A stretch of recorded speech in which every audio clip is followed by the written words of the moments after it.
Good morning. Welcome back to YouTube channel Excel Snippet, our Excel Beginners Training Series, video number 8. In this particular topic, we are about to deal with how to enter data in Excel and how to edit them. Now, if I want to enter data, there are multiple ways that I can do it. In the earlier days or in the mid 80s or mid 90s, people have to feed most of the data. Nowadays, there is a lot of data are already fed by people, and you have to just import those data into our system. So there will be two way of getting the data done or entering the data can be done. One is we will either manually feed them or we will download it from uh, resource and we can import that into Excel. So importing of Excel we will see a little later. I'm about to see the manual way of entering data. So when I deal with manual way of entering data, we will see how to create a template. For example, if I want to create an attendance sheet or maybe a student list or maybe people who are attending a corporate training and so on. So I need to keep an attendance sheet for them. So if I want to do that, then how do I deal with that in the list? So we're about to see that. So now I don't have any extra sheets to add, so I'm going to add a new sheet. To add a new sheet, I can either use a mouse button to click the plus next to my sheet 1, or I can just press Shift F11 to add a brand new sheet. But when I add a Shift F11 to my Excel sheet, I will get a sheet before my active sheet. So it won't come after my active sheet, it will come before my active sheet. So I'm going to move the sheet to the right of my list and I'm going to rename them now as entering a data. So now I'm going to make the screen a little larger than normal. To do that, I can use the bottom part of our screen where I can zoom the screen to the next level by 10, 20, 30, and so on until 400%. And or else I can just say that I just want a specific list here. So I can even do that by going to the View tab and zoom the screen until 200%, or I can customize my zooming to the percentage that I'm looking for. So now I'm going to add a data here. I'm going to type data.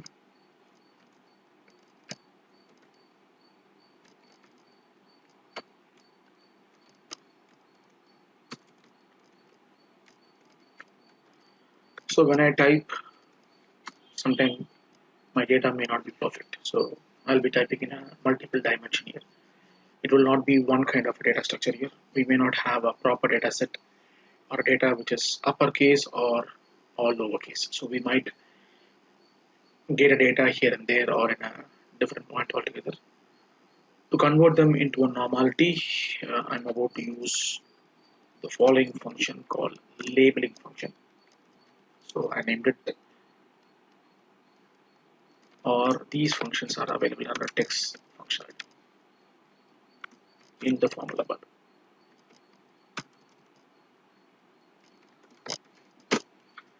So I'm going to use proper, upper.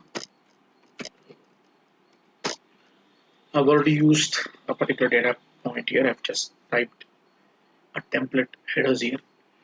I can type anything that I want here. So I can even type, for example, serial number, employee name,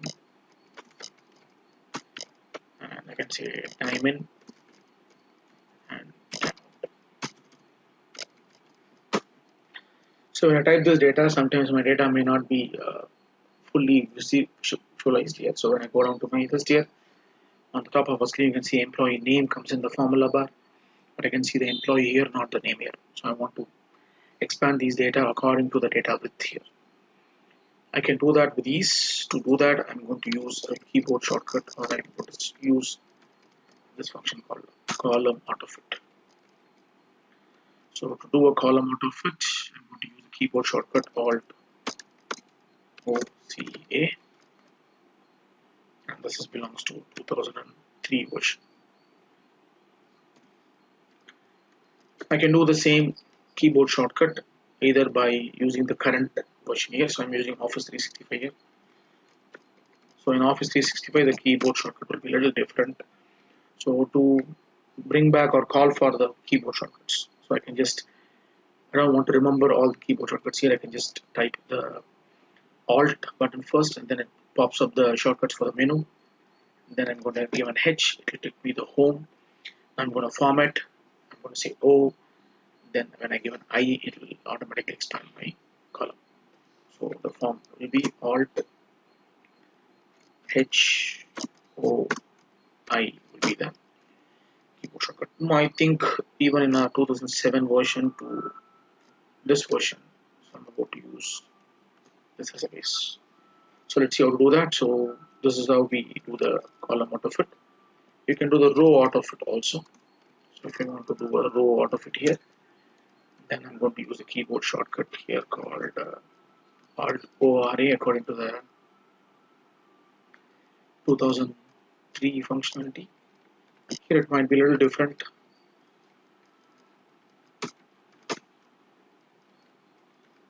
So the first two functionality remain same.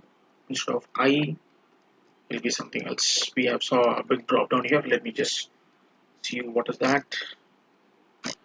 So it's going to be Alt A. So it's going to be Alt HOA.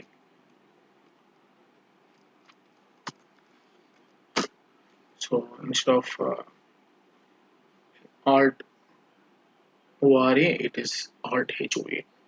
The keyboard shortcut varies for each and every component. Now I want to select a particular data or a particular column or a row. Then I can just come back here. If the data is continuous, I can just use the following shortcut called Shift Control Arrow Right. And now I can give Alt OCA. So now you can see that the data is automatically adjusted. If I do it for the subsequent lines here, I'm going to use Alt HOI. So it still works for me, but again, you can see that my top data have adjusted because my bottom data have a larger text than normality. To select a particular row or column, I used Control Shift and arrow mark. So the arrows can be used accordingly. I will either use arrow right or arrow left, arrow up or down based on my selections. So based on that, the entire data works for us. This is how we do enter our data. This is a very normal header creation part for us.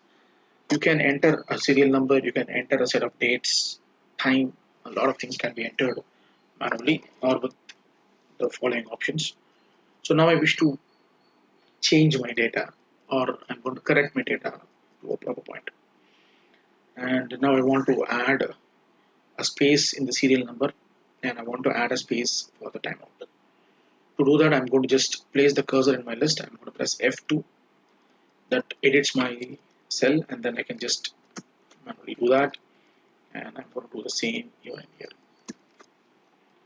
So now I wish to do a change here. So now we can see that on top, my data are not proper. So this is where I'm going to use the following three label functionalities: proper, upper, and lower. So let me add some space below. So to add a space here, I have to select. I cannot do a complete row here or a column here. I want to give a selected cell to be moved downwards. So I'm going to just select a few list. I'm selecting manually. I'm not using a Control Shift arrow right here because all the spaces are blank. I've selected the field here. I'm going to just press Control plus and then Control plus. If I want to do this functionality again, so I'm going to just say Control plus once. Then I have a keyboard shortcut here called F4. F4 allows you to do what is the last function that you do.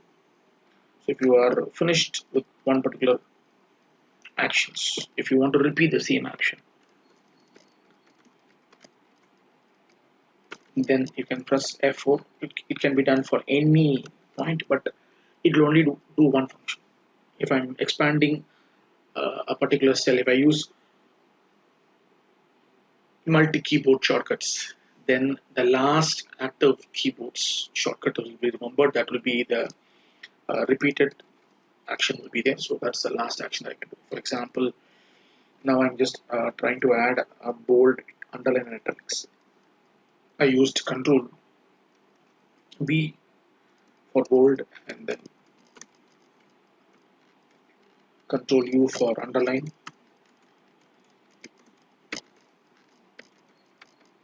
and then Control I for italics. So now the system understands the last keyboard shortcut. So if I press F4 right now, probably I can get an italics in all the other field, not the bold and underline field.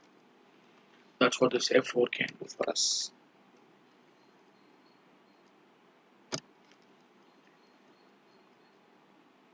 So this is the regular uses of our keyboard shortcuts where I can save a little more time. What I do is repetition of the same action can be done for any formulas, any rows and any columns. It still works very well. Now I'm going to use the three basic functions: proper, upper and lower. Sometimes we know there is a formula available there, but we never know what is the formula can do for us.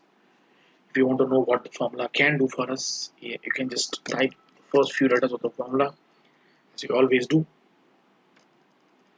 and then I'll hit a tab. And see, automatically it gives you the whole formula. If you want to know what this formula can do for us, you don't know what this formula can do for us, then I can just press a Control A here, which gives you a small box here, and it says this is the function arguments rather. In this function arguments, you can understand what this formula can do for us. Sometimes our formulas can be a little bit complicated. We may not even understand what the formula can do for us, but here it says the text is enclosed in a quotation mark, the formula that writes the text or the references to the cell that contains the list here. This is the text box that does this. If you closely watch below, it says converts the text string to a proper case, the first letter of each word to the upper cases and all the other letters to the lower cases. So it's going to only pop up, or it's going to convert the first letter of each word to a brand new capital letters. The rest of them will be small for us. So I'm going to just close this. This is what I did. I'm going to just select these cells because these are the cells. It's blank. I'm going to give a proper tab, place the cursor on top, and either I can press an enter. When I press an enter, it gives you the answer for the first line. But I want to populate all these